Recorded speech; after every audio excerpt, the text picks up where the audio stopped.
வணக்கம், welcome to கண்ணாடிகா reviews. இன்னைக்கு நம்ம திரைவிமர்சனம் எந்த படத்தை பத்தி பார்க்கறோம்னா, இயக்குனர் சிவா இயக்கத்துல ஸ்டுடியோ கிரீன் ப்ரொடியூஸ் பண்ணி நடிகர் சூர்யா, திஷா பட்டானி, பாபி டியோல், யோகி பாபு, ரெட்டி கிங்ஸ்லே நடிப்பில் வெளியே வந்திருக்கிற கங்குவா படத்தை பத்தி தான் பார்க்க போறோம்.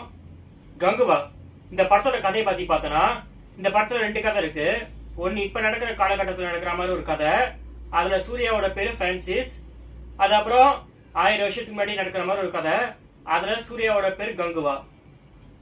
ஸோ இந்த படத்தோட கதையை பத்தி பார்த்தோன்னா, முதல்ல ஃபர்ஸ்ட் இப்ப நடக்கிற கதையை தான் சொல்றாங்க. பிரான்சிஸ் ஒரு பவுண்டி ஹண்டர், போலீஸாலே பண்ண முடியாத வேலையெல்லாம் இவர் வந்து செஞ்சு போலீஸ்ட காசு வாங்கிப்பாரு.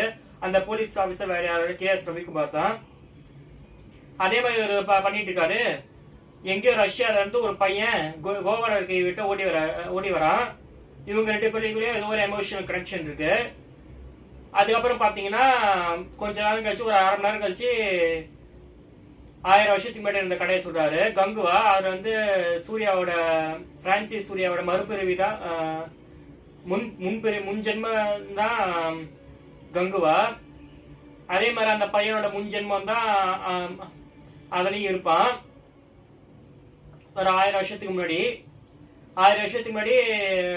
கங்குவா சூர்யாவால காப்பாற்ற முடியாம போயிருக்கும் அந்த சின்ன பையனை.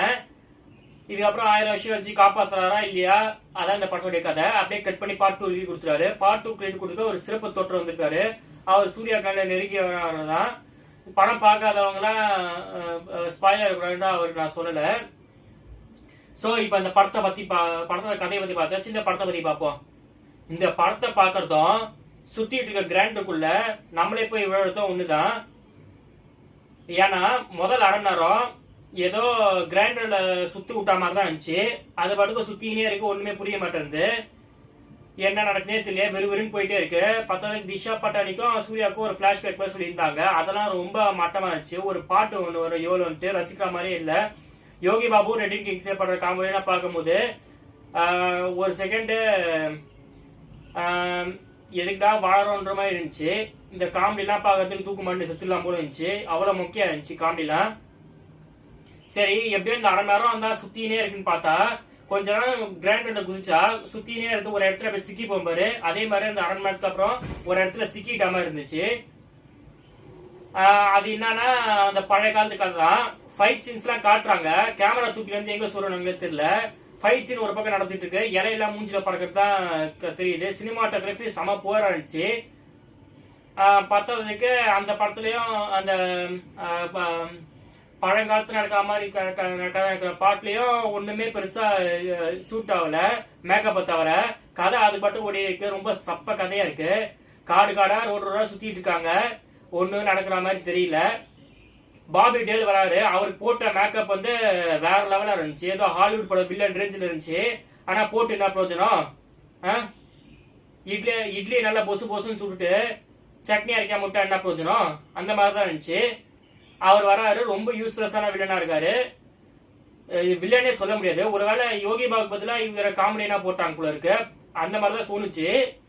விசாரிச்சது அப்படியே இல்லைன்னு சொல்லிட்டாங்க. நீங்களும் அது மாதிரி தப்பா நினைச்சுக்காதீங்க. அது அப்புறம் திஷா பட்டானி வராங்க. திஷா பட்டானி கல்கில வந்த மாதிரி தான், ஒரே ஒரு பாட்டுக்கு டான்ஸ் ஆடிட்டு போயிட்டுறாங்க அவங்க பாட்டுக்கும். நல்ல வேலையை அவங்களோட சேர்த்து யோகி பாபு, ரெட்டி கிங்ஸ்ல போயிட்டாங்க. இதே ஒரு பெரிய ரிலீஃபா இருந்துச்சு. கடைசியில ஒரு சிறப்பு தோற்றம் வரும்னு சொல்லுவாங்கல்ல, அந்த சிறப்பு தோற்றத்தை எதுக்கு கொண்டு வந்தாலே தெரியல. ஆல்ரெடி எரியற எண்ணெய் ஊத்துறன்னு ஒரு பழமொழி இருக்கும்ல, ஆனா இவங்க ஒரு படிக்கு மேல போய் அந்த சிறப்பு தோற்றம் வந்து பெட்ரோலை ஊத்திட்டு போயிடுச்சு, குப்புன்னு வெடிச்சிருச்சு படமே. வேற ஒன்றும் சொல்றதுக்கு இல்ல. பாசிட்டிவ்ஸ் பாத்தீங்கன்னா, சூர்யா முன்னாடியே சொன்ன மாதிரி தான், சூர்யாவுக்கு பிரான்சிஸ் ரோலா இருக்கட்டும் சரி, கங்குவா ரோலா இருக்கட்டும் சரி, போட்ட மேக்கப் அசத்தா இருந்துச்சு. சூர்யாவுக்கு மட்டும் இல்ல, அந்த படத்துல இருந்துச்சு எல்லாருக்கும் போட்ட மேக்கப் நல்லா இருந்துச்சு. மற்றபடி ஒன்றும் இல்லை, அவள் தான். ஒரு கதை ஒண்ணுமே இல்லை. ஒரு ஆள் மேக்கப் மட்டும் போதும், அதை வச்சு ஏதாச்சும் ஒன்று எடுத்துலான்னு சொல்லி எடுத்தாங்களேன்னு தெரியல. முதல்ல ஒரு ஃபைட் சீன் வரும். முதல்ல அந்த ஃபைட் சீன் வந்து எப்படி இருக்குன்னா, சிஜே ஒர்க்கு சுமாரா இருக்கு. முதல்ல கூட 1 மணி நேரமா சண்டை போட்டு இருப்பாரு சூர்யா. வேற ஒன்றும் இல்லை. இந்த படத்துல இருந்து சிவா ஒரு கருத்து சொல்றாரு. இனிமேல அவர் படத்துக்கெல்லாம் குறை சொல்லவே கூடாதுன்னு சொல்றாரு. கருத்து இல்ல, இது ஒரு எச்சரிக்கை மாதிரி. ஏன்னா இதுக்கு முன்னாடி அவர் எடுத்த அண்ணாத்த படத்தை வந்து பயங்கரமா எல்லாரும் ட்ரோல் பண்ணாங்க. அதுக்கு அண்ணாத்த படம் எவ்வளையோ பரவாயில்லன்னு சொல்லி நம்ம வயலு சொல்ல வச்சுட்டாரு இந்த படம் மூலியமா. வேற எதுவும் இந்த படத்துல இல்லை. இந்த படம் கங்குவா வந்து எப்பயும் சொல்ற மாதிரி சொல்லிடுறேன், கங்குவா வெற்றி எடுத்துக்கு ஐ மீன் சாரி கங்குவால கிராண்ட் வெற்றி அடைக்கிறதுக்கு என்னோட மனமார்ந்த வாழ்த்துக்கள். அதே மாதிரி இந்த படத்தை பார்க்க போற நண்பர்களுக்கும் சேர்த்து சொல்லிக்கிறேன், படத்தை பார்த்து சேஃபா வர்றதுக்கும் என்னோட வாழ்த்துக்கள்.